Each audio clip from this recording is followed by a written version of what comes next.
This is a venue from Devil's Trifecta, and today I'm going to talk in detail about the pay dispute between Cricket Australia and its players.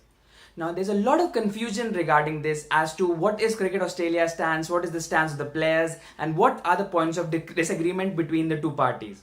Now, hopefully, after watching this video, everything will be crystal clear. Let's begin. Let's begin with the old model. Now, what exactly were the terms of it, and why is Cricket Australia so adamant to terminate that contract and bring out a new one, whereas the players want the terms of that contract to stay intact in the new one? In 1997, a new contract was signed between the players and the association with regard to the wages of the players. Now, every other contract term was relatively straightforward in this contract except for one. Now, this new term actually appreciated the players' contribution to the game and gave them a financial incentive. So, from that year onwards, the players would get a fixed share of revenue that is generated by the board. Now, the players would get a fixed share irrespective of the fact that where the revenue has been generated from, be it marketing, be it playing activities, or sponsorships. Now, two important things in this contract. First, that not only the male international players were part of this, but also the domestic players in the country were also a part of this contract. And second, the international female players or the domestic ones were not a part of this MOU. They negotiated their own contracts with the board, which were not a part and did not contain the same terms as the men's. Now, moving on to the new model that the Cricket Australian board offered it to the players. Now, everything was going fine for about 20 years till 2017 in June when their contract was up for renewal once again. Now, around 6 months before that, Cricket Australia decided to change the terms of the contract and offered it to the players. Now, the board decided that except for a few male international players, the revenue would not be shared with anyone. Now, this also included the female international players who were part of this MOU this time around, as their contracts would not be negotiated as earlier.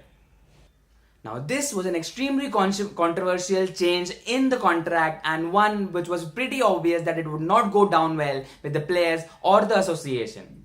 Now, despite knowing this, Cricket Australia still tried to present it to the players and the association with a straight face. Now, when this did not work, they tried another strategy. They tried to contact the male international players individually in order to woo them and get them on their side. This divide and rule approach of the Cricket Australian board went up in flames very soon as players like Steven Smith, David Warner and Shane Watson outrightly rejected their approach and told them that the Australian Cricketers Association represented them and any negotiation regarding this contract would have to go through the association. Also, the top players told the board in no uncertain terms that the domestic players would have to be included in any revenue sharing term that the Cricket Australian board has to offer, because the domestic scene is the backbone of a strong international team. Now, after threats from both sides, the June 30th deadline has passed and yet no progress has been made on the matter. Now, Michael Clarke, the former captain, has suggested both the sides to sign a rollover 12-month contract while the negotiations go on behind closed doors. Now, this solution may seem good on the outside, but there are two big problems with this. The first, that for Cricket Australia, doing this would seem that as they have bowed down to the demands of the players, which was seen as a sign of weakness for the board. Now, secondly, and more importantly, that last contract that was negotiated in 2012, the female players were not included as they negotiated their own contracts with the board. But in this contract, the one that would be signed in 2017, the female players would be part of the same MOU that the male players would be signing, and that is why it creates even a bigger problem for the board.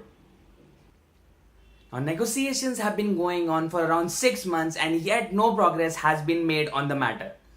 Now, the Ashes are in November this year but are a real threat of it being cancelled.